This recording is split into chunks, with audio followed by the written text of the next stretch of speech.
অন্নপূর্ণা ভান্ডার নিয়ে রাজ্য সরকারের নতুন নোটিশ সামনে এসেছে। আর এই নোটিশে এমন কিছু তথ্য রয়েছে যেটা অনেকেই এখনো জানেন না। কারা এই সুবিধা পাবেন, কারা পাবেন না, আর ডিলিট ভোটারদের জন্য কি বলা হয়েছে, সবকিছু আজকে অফিসিয়াল নোটিশ থেকেই দেখাবো। তাই ভিডিওটা শেষ পর্যন্ত দেখুন, কারণ ভুল তথ্য জানলে পরে সমস্যায় পড়তে পারেন। তো চলুন শুরু করা যাক। পশ্চিমবঙ্গ সরকার মহিলাদের সামাজিক ও অর্থনৈতিক উন্নয়নের উদ্দেশ্যে অন্নপূর্ণা যোজনা চালুর ঘোষণা করেছে। নারী ও শিশু উন্নয়ন ও সমাজ কল্যাণ দপ্তরের অধীনে এই প্রকল্প 1 জুন 2026 থেকে কার্যকর হওয়ার কথা বলা হয়েছে।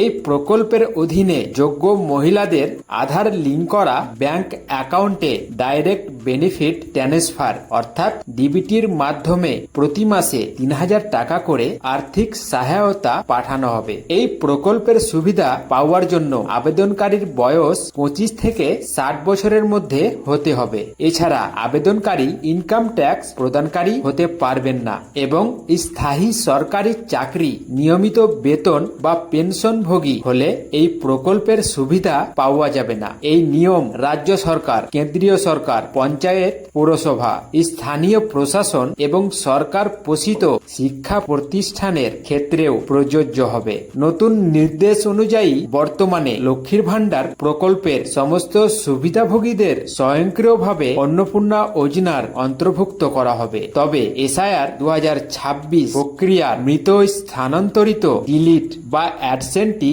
ইলেক্টর হিসেবে চিহ্নিত ব্যক্তিরা এই সুবিধা থেকে বাদ পড়বেন, যদিও তারা এসআইআর ট্রাইব্যুনালে অ্যাপিল করেছেন বা সিটিজেনশিপ অ্যামেন্ডমেন্ট অ্যাক্ট এর অধীনে আবেদন জমা দিয়েছেন। তাদের আবেদন আইনিভাবে নিষ্পত্তি না হওয়া পর্যন্ত আর্থিক সহায়তা চালু থাকবে। নতুন আবেদনকারীদের জন্য 1 জুন 2026 থেকে অন্নপূর্ণা যোজনার একটি অনলাইন পোর্টাল চালু করা হবে। সমস্ত নতুন আবেদন সরকারি আধিকারিকদের মাধ্যমে যাচাই করা হবে। গ্রামীণ এলাকায় ব্লক ডেভেলপমেন্ট অফিসার, বিডিও, শহরাঞ্চলে সাব ডিভিশনাল অফিসার, এসডিও এবং কলকাতা পৌরসভা এলাকায় কেএমসির আধিকারিকরা যাচাইয়ের দায়িত্বে থাকবেন। প্রতিটি জেলার ডিস্ট্রিক্ট ম্যাজিস্ট্রেট এবং কলকাতা পৌরসভার কমিশনার নিজ নিজ এলাকায় ফাইনাল স্যাংশনিং অথরিটি হিসেবে কাজ করবেন এবং যাচাইকৃত রিপোর্ট সরাসরি অনলাইন পোর্টালে আপলোড করা হবে। ভিডিওটি হেল্পফুল হলে অবশ্যই লাইক করবেন এবং এরকম তথ্য পেতে চ্যানেলটি অবশ্যই এখনই সাবস্ক্রাইব করে রাখবেন।